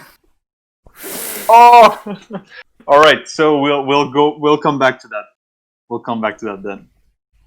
Oh, you want to skip? You want to wait to talk Yeah, with? we'll talk about it at the end. Yeah, Yeah, yeah, I think yeah, we'll yeah. talk about it because it's if it's Kyle's number one, which I expected, but yeah, if it's Kyle number one, then yeah, we'll talk about it later because yeah, I mean, okay, I'll just say what I put. I put it there because it's just like a turning point in my gamer experience. I think basically that's it. It's just a turning point. It is just like, oh, okay, things are on another level, and that's the way I want things to be now. So yeah, I'll just leave it to that, and so we'll speak about it later. But yeah, so Momo, we can go on with your number two. Okay, because I'm gonna agree with you on that one. There is not too much to agree on, but I'm gonna agree that it is in fact on a whole other level, The Last of Us. It is not even near my number 2, man. Super Mario Galaxy 2, baby. This game, that's a number 2. You don't want to get close to that stinking pile of Super Mario Brothers Galaxy 2, guys. This game. It is a genius piece of game design. Controlling Mario by himself on a flat plane is incredible. The guy moves exactly like you want him to. He can do so much with so few buttons. It feels great. And then you add on the fact that it's not a flat plane, it's actually planets and there's gravity and everything. And you're like, yeah, man, we saw that with Galaxy 1, right? But no, they went further beyond. They thought about different stuff, different types of way to exploit those physics, and they added a lot of power-ups that were super intriguing and that meshed super well with the way Mario moves and the level design. You had Cloud Mario, you had so many different things. You could have even Yoshi, and Yoshi had his own power-ups and it interacted with the stage differently. It was a crazy game, guy. I'm telling you, you have to play Super Mario Galaxy 2. It is the perfect game. You listen to it, you close your eyes, you listen to it, 10 out of 10. You open your eyes and you shut your ears, you just look at it, 10 out of 10. Now you open both your eyes and ears and start moving in that direction, 10 out of 10. You jump, 10 out of 10. Everything is 10 out of 10. This game is perfection. If you want to play a platformer game in a 3D space, play this game. It is incredible. And shout outs to Spicy Jalapeno Yoshi. This thing that they invented gave you super speed, and you could climb up wild walls and do some parkour and some crazy shit. And while you were controlling, you could eat the different boosts with Yoshi's tongue that was mapped to your pointer. So you would point and eat and run and jump at the same time. Guys, you don't understand how good it felt. You need to buy yourself a Wiimote, a fucking nunchuck, and you go ahead, you either dust out your Wii and play it like that, or you go ahead on Dolphin, the emulator, you put 2 candles, or you put your old ass Wiimote sensor bar, and you get however you want the game on the internet, or you rip the game from however you want, right? I don't care about that, right? You just launch it on Dolphin, you put it at 1080p at 4K, you get that sweet 60 FPS, and you enjoy the adventure of a lifetime. Super Mario Galaxy 2. Do you have it? Yes, I do. You do have it, okay? Because I still got my Wii, so I will try it because it's so high in your top 10. All right, I will try it, and I've heard only great things about it. I respect it a lot. I'm not fond of platformers, gotta say. Like it's not my thing. But I've got a great respect for Mario because every time I play a 3D Mario game, I'm just impressed by, as you said, how precisely, how comforting it is to control Mario and how satisfying it is to play and to jump around and to use the different mechanics. So I've got a great respect for it. I'm not a platformer player, so I don't really know anything about it, but I'm willing to try it. And as you said, dust out my Wii and borrow your game if you're. You have a Wii U, right? I don't have it right now. Oh, I that's lent it bad. to someone. If I were you, I would play it on Wii U since the lag would be lesser, and you would appreciate it more. Like okay, all right. So I'll. If you I'll had a end the Wii, lens. you would need the yellow, white, and red cables into an old TV to have zero lag, right? But the fact that you connect to an HD TV introduces a lot of it, and I found that the Wii U reading Wii disc through HDMI has less lag than those cables from the Wii to the HD TV. So that's for anyone that wants to appreciate these games without emulation, right? You can do that, and yeah, you have to play this game. This is one of the greatest games of all time, and it would be a huge disservice to live your life without ever trying this game. So yeah, there you go. That's my number 2. Fair enough. Like I said, I haven't played it. I'm not a huge fan of 3D Mario's. I did give a try to Odyssey, and I didn't particularly like it. I did like the one on DS there, so maybe like you said, I'll maybe try it on the emulator or something like that. You need a Wiimote though. I'm sure I'll be able to find one or either ask for one or whatever. Yeah. I can give you mine. I have a couple of them. It's Well, there you go. cheap. It's pretty cheap, and it's how you have to play the game, right? It's like playing mouse and keyboard or with a PS4 controller is not gonna do you any favor. You have to play it how it was intended to be played, in terms of input-wise, like the controller you have. But other than that, you can play it on emulator. I'd actually recommend that. You do it in 4K, 60 FPS, and have the time of your life. 16:9 widescreen. And if you can't, right, I don't know how, like, what's because your PC is not able to or something like that. The original game as it is no lesser, right? It's just visually a little bit less. More appealing. Yeah, there you go. All right. So do we throw ourselves in? This is the Uh, number one territory. yeah, I'm pretty sure I know exactly what it is. Yeah, well, it's funny because I think that my number one and my number two is like Momo's number one and your number Yeah, one pile. absolutely. So I that's think. kind of fun. Uh, yeah, I was expecting that we would share The Last of Us, and well, you guys can go on and say what your number ones are. I'm pretty sure you both have the same one, I so think go ahead. I think you guys should talk about The Last of Us while it's still fresh in you guys' mind. Because Sh- we you yeah, said, yeah, I'm just saying. I'm not gonna talk about it, Jackie, right? You're gonna talk about it when it's number one now, and it is, so go for it. Okay, And all right. So we can start with The Last of Us. Well, yeah, basically what I said is like it's a turning point, and we've talked about the other games, and sometimes I said, well, this game had a great story, or something like that. That the story was interesting, or that we saw some nice plot twists and everything.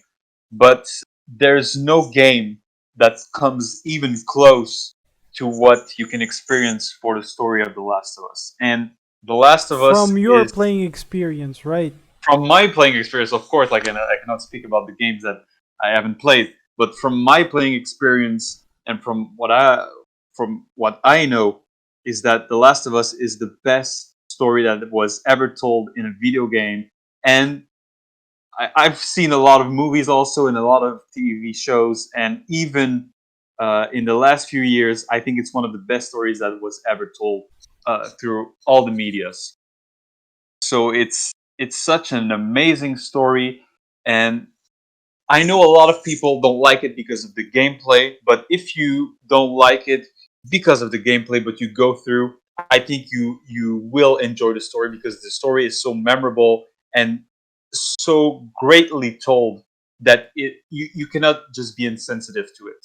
I think everyone appreciates the story of The Last of Us, and me personally, like as a bonus thing, I really like the gameplay. I really liked it. I love this mix of infiltration and action. I think it's the best game to that plays with these two mechanics at the same time. Because what I spoke about Splinter Cell Blacklist earlier, and the It problem with does this game stealth is that better, right? yeah, it does stealth better because once like the enemy spots you, it's pretty much done. Because the shooting mechanics are not that good. I don't like it. It's it's not consistent enough. But in The Last of Us, you can play both. I think when you play the stealth part, it plays well, and when you play the action part, it plays well. And I think the transition between the two and this kind of they find you and then you hide and then they go after you and they don't find you, so this you go back in stealth and then you kill one of them and they spot you and then you go back in hiding. And I love this energy and I love this gameplay because there's so much thing that you can do to approach different type of enemies. And the weapons, they have like one purpose. Like one weapon as what, like the shotgun and the hunting rifle and the pistol, they all have their use, and you have to use them at the right time. Otherwise, you're going to lose your bullets, and it's going to be harder and harder. Also, the fact that you have to like manage your bullets, and you cannot just go around and shoot things like in Uncharted. Um, I just love all of this, everything in the game. I love it, and it's like I said, it could be my first one, but my first one is like another level. But The Last of Us, it's a turning point in my video game experience, and I just I just love it so much. I love it so much. It has like this special place in my heart, and I think about it like every like week. I think about this game and I think about what the story means and what the experience I've got with it. And I mean, I think like once a year I play it through. Like I play it once again. it's like a tradition. I just play once again because I just love it, and I never get bored with it. It's never Damn, boring for once me. a year. It's like a tradition. I see, I see. Now it's time for the actual number one boy, Kyle, to explain why it's at its highest of his Well, list. I don't think I have to justify it more than that. That it's perfect in every way. It's I think it's my number one game of all time, and what's hard about it is that there's the big brother that's still there that unfortunately was we weren't able to put in because of the restrictions that we gave it, that it was just 2010 to 2019. But I think that The Last of Us 1 was, like you said, just a moment in my life where I just went, wow, okay, this is what video games can actually do. Like yeah, the other ones are fun and whatnot, and it's they're I'm playing with friends and everything, but this actually just made me go, oh, okay, like it can be art. It can push a message. It could give believable characters, interesting characters, and also be fun. It's a fun game when you think about it. When you play around with it and with the other playthroughs and everything. So no, I find it just a fantastic game. Yeah, I cried on it. I cried, and I've watched. And it's stupid, but I've probably played it 5-6 times. Well, I think a good 5 times, and I've watched it. I think 3 times just on YouTube, watching other people play it. I was addicted to watching people react to it and seeing Yeah, yeah, the same. way they each person, their attitude towards certain scenes and stuff like that. It's just fantastic because there's twists and turns, but they're not obvious, and it's just like something bad's gonna happen, and it's unforgiving. And when you play it on harder difficulties, it's a bitch, Yeah, and it's just, I don't know, it's just perfect. And I'll just add to this that I think the experience, example, let's say you play The Last of Us during the 2010s, fantastic game, incredible, but with the Last of Us 2 that came out in 2020, I think it just adds to it. I think it's now not 1 or 2 game, it's just an experience, and that's why I think that well, maybe I hope there's another game that comes and dethrones it, because that means that there's gonna be a even more enjoyable game. But that game is just, there's something so special about it, and so different. I find that it doesn't do anything more special than any other game. It just does it well through every single aspects of it, and the story is just unbeatable. Bruh, that's And all that's I not have to say. subjective. That's objectively. Okay, that's all. Nothing else. I Yeah. really loved hearing you guys talk about it. When I heard everyone will enjoy the story, I think everyone will enjoy the first 15 minutes of the game.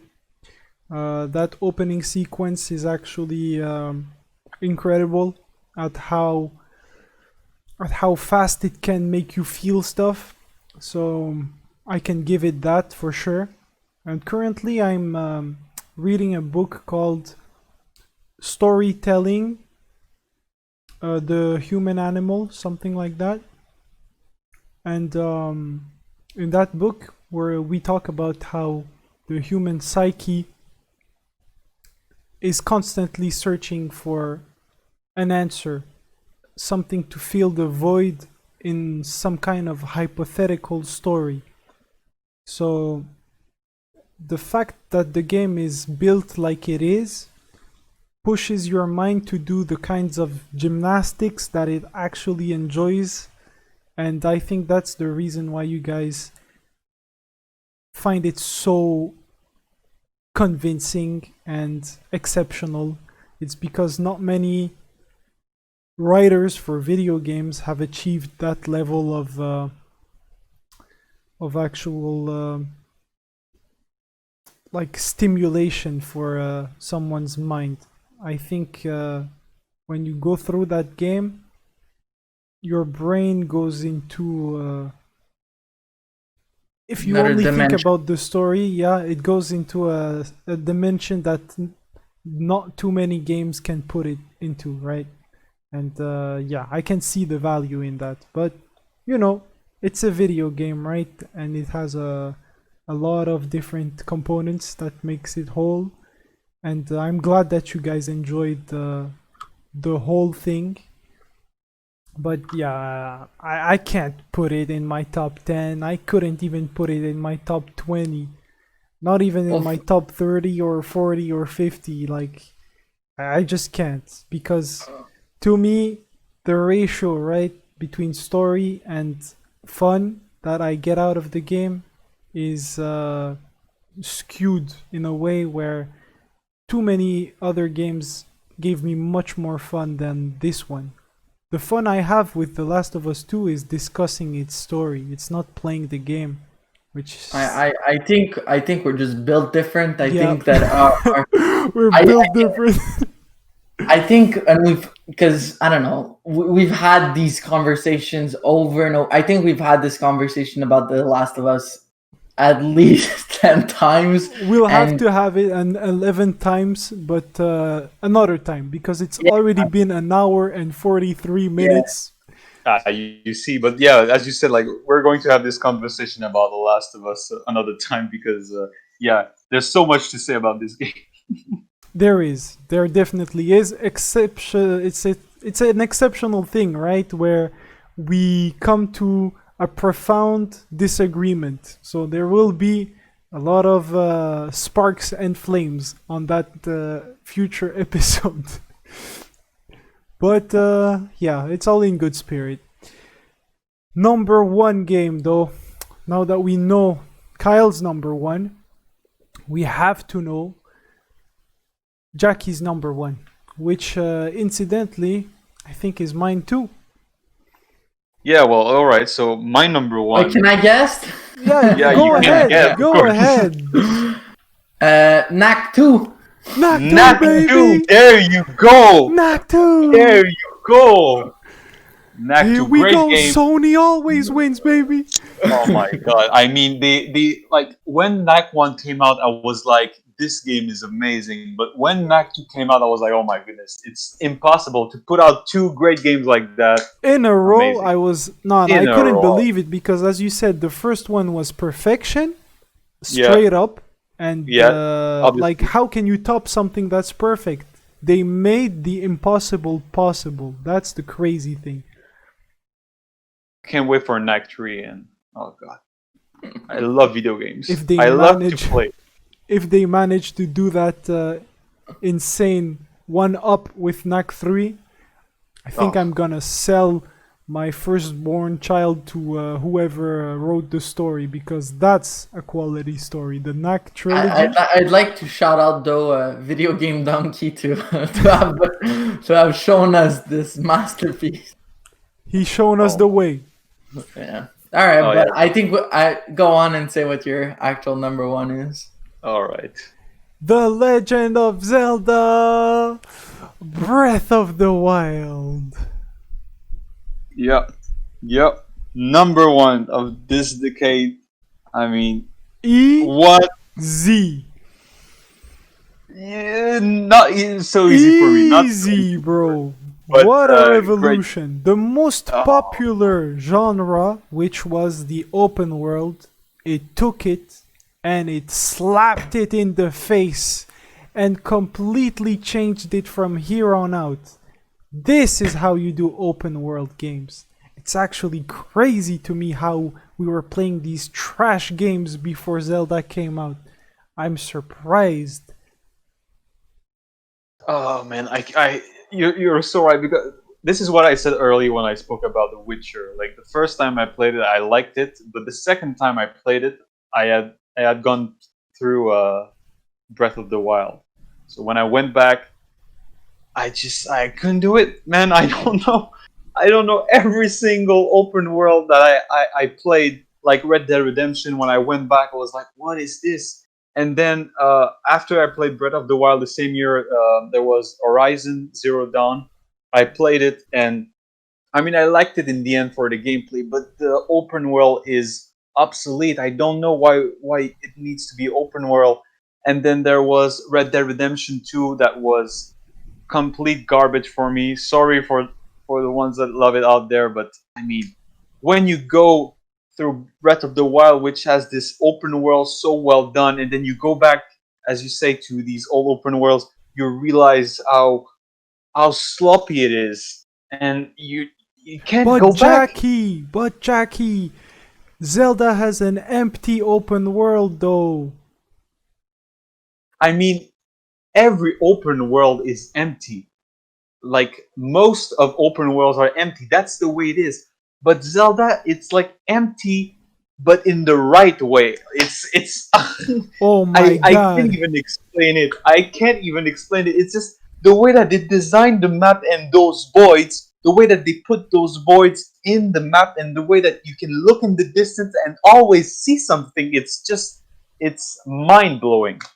It's it's completely mind blowing. But you can see it and you can go there. And that's what Skyrim said, right, Jackie? Why is Yeah, Zelda better than Skyrim at open world construction? because you never get there. That's the point. You never Oh. get to But I where you want. disagree with that. I But disagree with that 100% because there's a lot of open world games where, for example, I'll give you a open world game that I've played a lot, Just Cause 2. Yeah, You see something, you go, it's there. that's So true. You can take a and plane that and that was jump. in what? That was in what 2011 or whatnot. So it's not something that's new. I get it.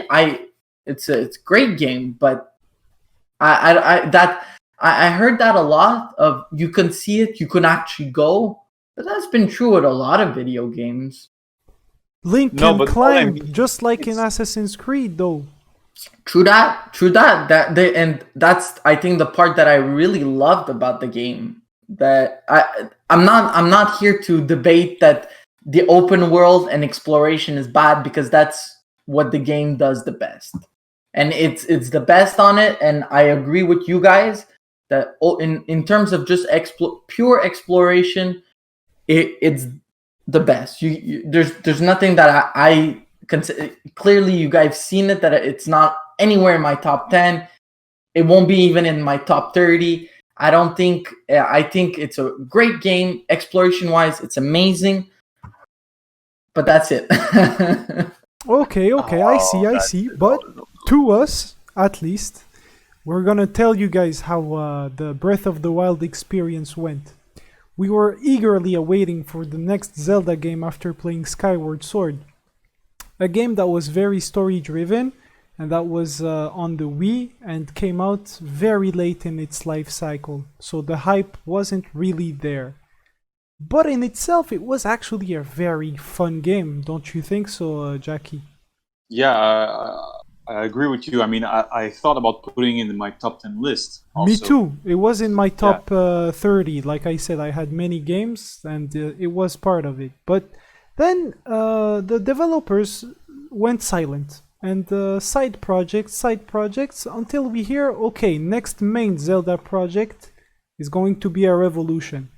We are going to break the codes and we're going to try something new. And we were like, yo, what are they talking about?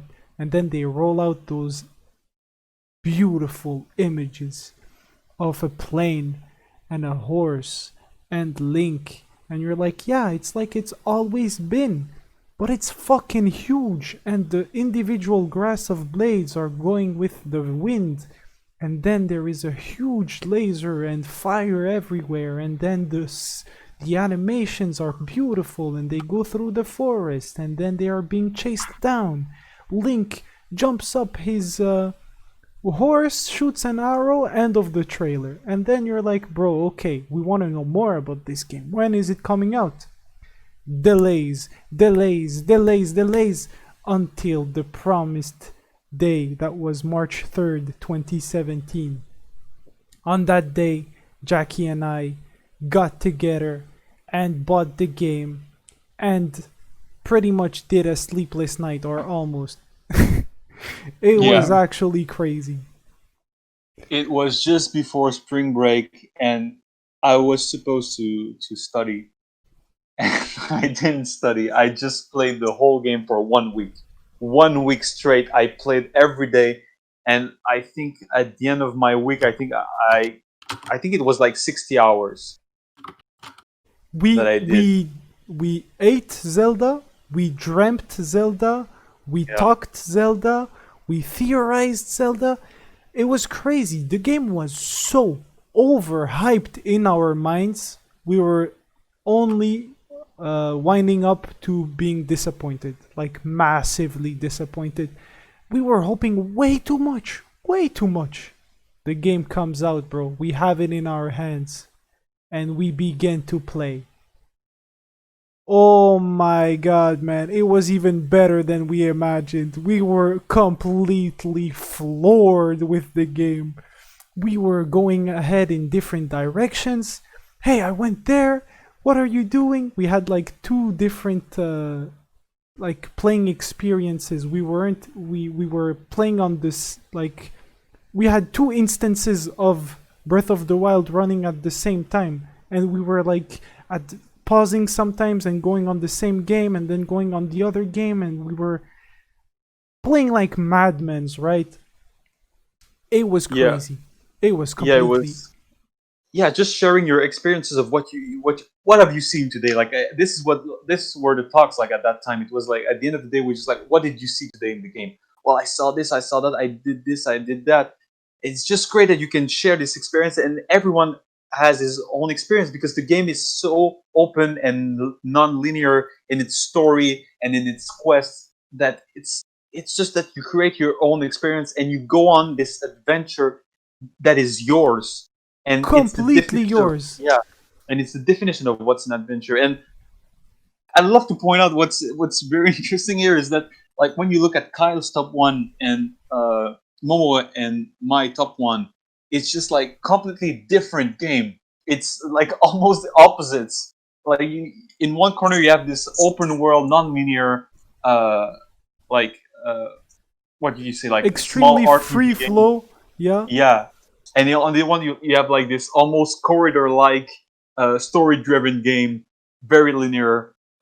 You cannot do a lot of things in terms of like possibilities, and it's just opposites game. But there are great games, like to me. But Zelda Breath of the Wild, the reason why it's my top one is because it's so great, and it's such a revolution in what I used to play, and there's like a before and after, truly.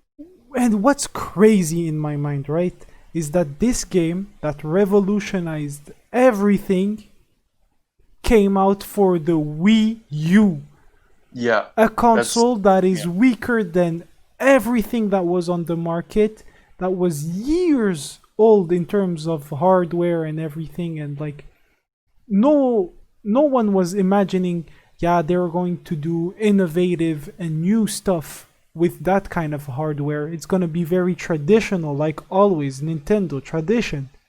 And now, bro, physics based, time manipulation, energy storing, different angles, different exchange of kinetic energy.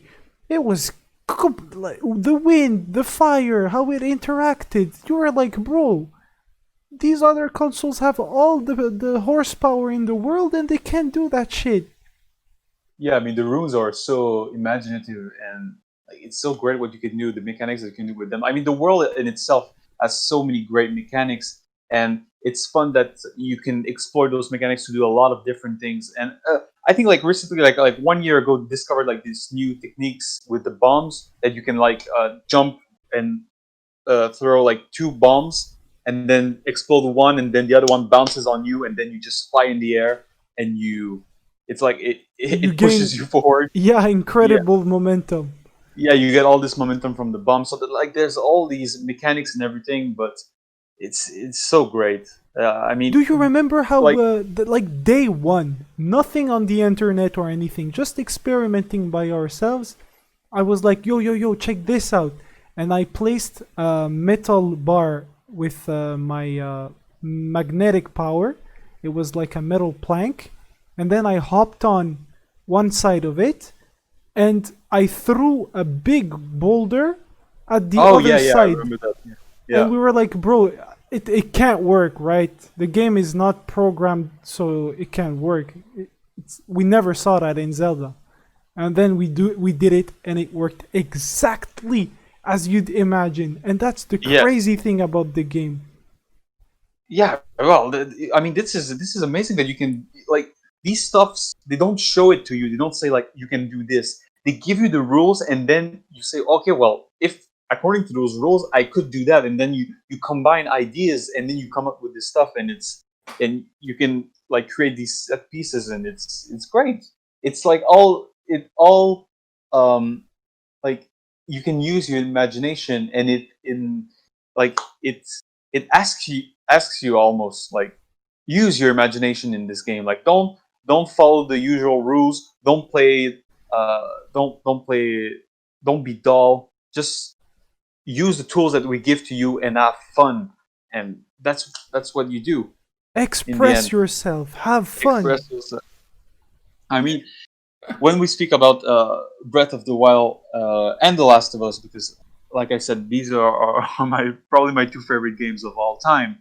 Uh, I think it's fair to say that we will have like at least one episode on each one of them because Yeah, I was gonna say because right now you guys been saying stuff, and well, I think we've already established that I love the game, but I don't put it on the same level as you guys, and I had Yeah. serious flaws, Issues. Yeah. issues with it, and I think it deserves almost its own episode, and we can put yeah, it I with think other discussion of these big games there, but yeah, I think we should maybe leave that to another episode. yeah, You're because totally if we do right. like a big episode like that, I think we'll be able to like point out what's good and what's bad, and then not just like the reason why it's Yeah, not. I'll be working able out. to. I'll go 2v1 against you guys. And I'll go 2v1 versus you guys on The Last of Us. Yeah, that's why it's going to be great. Like we're going to. It's going to be a challenge for the person that's alone, but Yeah, we're gonna have to find a video game that that we both like and you don't like. Yeah. oh yeah, we're gonna try this out. So it's been an hour and 59 minutes, 23 seconds. Oh my goodness. We almost, it's surprised. our longest podcast. The emotions were strong with this one. Yeah, I mean, video games such a great subject. Oh, I want to apologize to the viewers because we said that we're going to do the review for the movie, but I think we'll put that to the next week. So if you didn't watch the recommendation of Kyle, which was Hereditary, yeah, watch it this week, and then we'll discuss it next week in the next podcast. We went overboard. We're sorry, guys. Yeah, I'd like to mention just before I had a hard time to throw away these 3 games, so I did put them in my honorable mentions. Go for it. Spider-Man PS4, love that game. I still think it's the best Spider-Man. I can fight you on it. I prefer it than PlayStation 2 Spider-Man. Let's go. I know this one is a bit weird because whatever, but Call of Duty Black Ops 1, Let's I go. have some fond memories on it. I think it's the best one there. Dolphin diving. Yeah, and it kind of soiled in a couple of years and it's been oversold and it's been commercialized, and I hate the way it became. But Grand Theft Auto 5, I think, has a special place in my heart. But the OG, like when it came out, Vanilla. yeah, not this shit that came out where it's not fun to play. So, anyways, I just wanted to mention that. Man, if I had to mention my special mentions, we would be there for like way too much time. So I'm just not gonna do it today. That's all good. All right, well. Thanks a lot, guys. It was a pleasure as always. I hope you guys had as much fun as I did, Jackie and Kyle. Yeah, I did. Yeah, yeah, Love, very love fun. doing the list. Love talking about it. And I hope the viewers also really enjoyed it. Put your top 10 games in the description, and if you want, you can even add a little bit of story so that we can get an idea of why you chose those 10 games. Thanks a lot for watching until this point. If you guys made it this far, you're the real ones. I really love you guys. So kisses, good health, and until next time, take care, guys. Ciao, ciao. Ciao.